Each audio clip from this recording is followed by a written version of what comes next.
Today we have a very important topic to cover, which is the Manifest Destiny. People believed that it was America's obvious fate to settle into the Pacific Ocean to spread democracy. Today we were interviewing the writer John O'Sullivan with his point of view on this topic.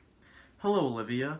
Well, today I'm basically here to talk about how I believe it is the United States' goal to move all the way out west. It is our goal to spread democracy to the farthest shore of the United States and spread liberty as far as we can possibly take it.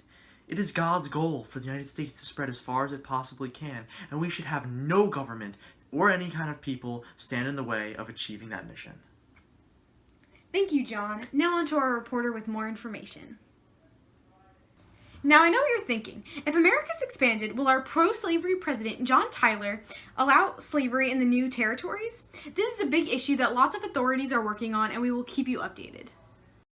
Good evening. Tonight I'm coming to you live with some information about some past battles and treaties involving the Native Americans. In the Battle of the Fallen Timbers in 1794, it was the final battle of the Northwest Indian War with support from British against the United States for land east of the Mississippi River.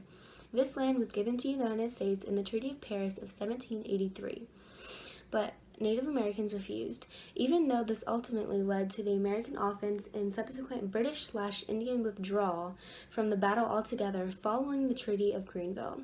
This battle, which was a decisive win for America, did major hostiles in the region until the Battle of Tippecanoe. This battle was fought on November 7, 1811, between American forces and the Governor William Henry Harrison of the Indian Territory and Native American warriors associated with the Shawnee leader Tecumseh. Good morning. Today I am coming to you live with Andrew Jackson talking about the Native Americans. How do you feel about your decision to remove the Native Americans from their land? You know what? The United States owns that land, and it's our responsibility to do with it whatever we want. The Indians don't own that land, and if they feel like tearing up over it and leaving, then that's fine. They can do whatever, because it's our land and we own it, so they better get off of it. Hello. Today we are discussing one of our most controversial matters, which is the states' rights versus the authority of the federal government. Today we have John C. Calhoun with his point of view on this topic, that the states' rights was greater. Hi, Olivia. Well, if there be no protective power in the reserved rights of the states, it is the people's obligation to rebel against these horrible institutions. Thank you, John. Now on to Alexis.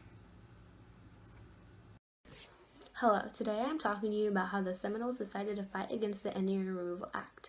They refused to sign a removal treaty, and instead their leader Osceola decided to fight with force. When the Second Seminole War started, Osceola was soon captured. Although he was captured, his followers continued to fight. 4,000 were captured and hundreds died. This eventually ended the war. Although they were technically forced to leave, many stayed and their descendants still live in Florida today. Here is a clip of the Second Seminole War.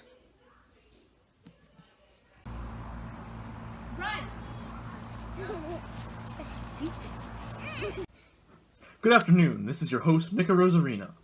Today we are going to talk about how the Native Americans feel how they were treated by President Andrew Jackson. Under pressure from Jackson, Congress passed the Indian Removal Act of 1830 that forced Indians east of the Mississippi, west of the Mississippi, to the Indian Territory.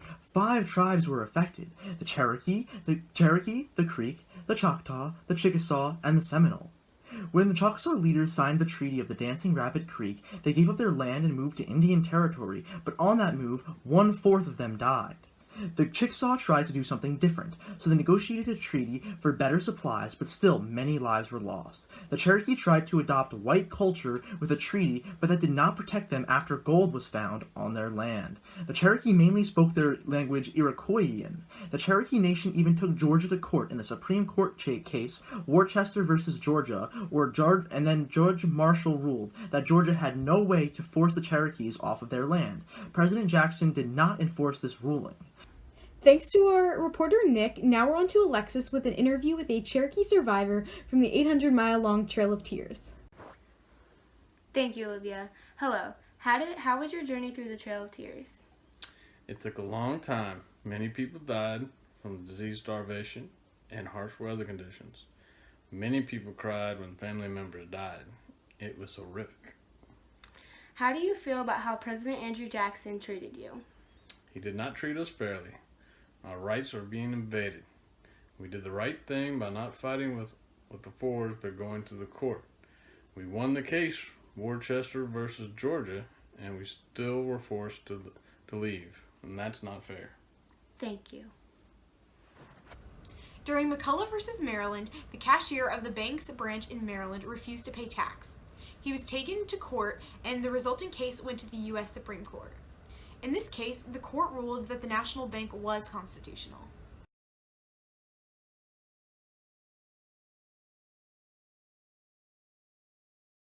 Boy! Alright, here we go. Good afternoon. I'll get it done in one shot. Now I know what you're Not ready. You need to give me a moment, boy. How have you gotten this far? Like no Nick, joke. can you sit up? She's No. gonna. Nick. This is my attitude, this persona.